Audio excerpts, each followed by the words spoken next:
My name is Chris Rogers, and I'm an artist. On this project, I was the illustrator. I helped Johnny and everybody bring this amazing music into a visual form. I didn't start painting until I was 18 years old, and my whole life it was always in illustrations. I mean, comic books were that's what really grabbed me as a kid, and so I always was illustrating. I was actually I didn't want to paint at first. My professor at the time actually had to make me paint. I'm so glad that he did because it's an obsession now. But so to be able to go back to my beginnings and go back to that initial spark from my art and to do it with music, which is one of the main reasons I moved to Austin, Texas, out of all the other places, because I wanted to be around I wanted to be around music. I wanted to be encompassed by music and musicians. It's a fulcrum of my art. I resonated a lot with the story, as a matter of fact. I mean, not so much the setting, but the transformations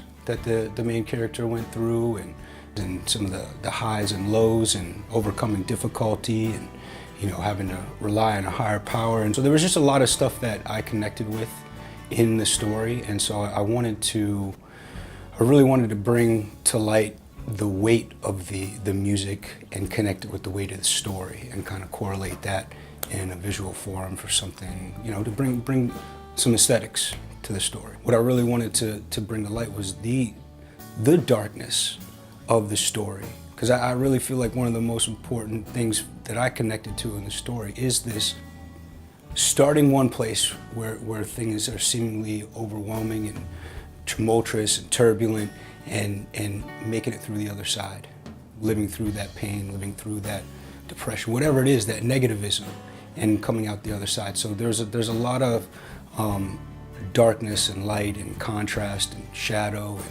and transformation.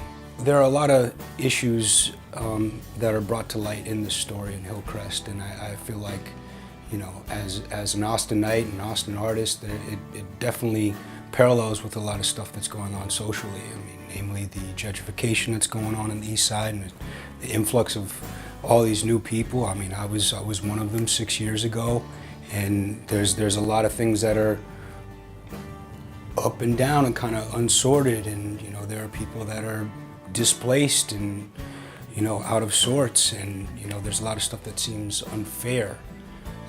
And one of the things that I've done with a lot of my mural work lately this year, namely this mural on 12th and Jacone called We Rise. In that, I wanted to communicate not just the inevitability of change, but the importance of change, and how when change is accepted and when it's gone through collectively, not solo, but with a collective of people, there's evolution.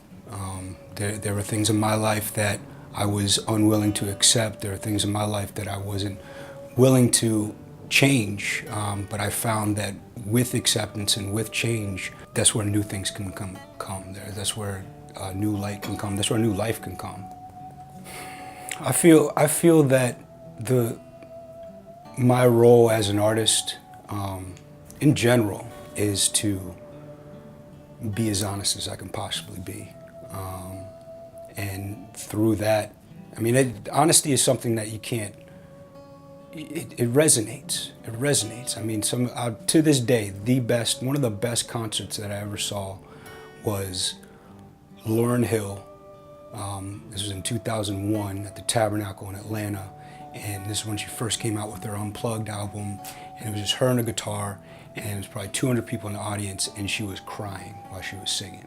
Like, you can't fake that stuff. I still get chills just thinking about that. And that's what I think the impact art has on society and has on society. Words that come out of a politician's mouth, I mean, you can't even trust that. But there's something that's pure about art. And in order for it to be art, it has to be honest. You can't fake honesty. I hope that anybody who reads and listens to this project, Hillcrest, I hope they get what I got out of the story, and the visuals is this hope that I can be one place in my life where life seems to be on my chest and hold me down, and there is no hope, and feels like I'm all alone, and I can make it on the other side. And not only can I make it on the other side, but I can come out even better. Like, not even that I'm just gonna grow, but that I can flourish again. Like, this is not the end. I can be here right now, but there's always hope.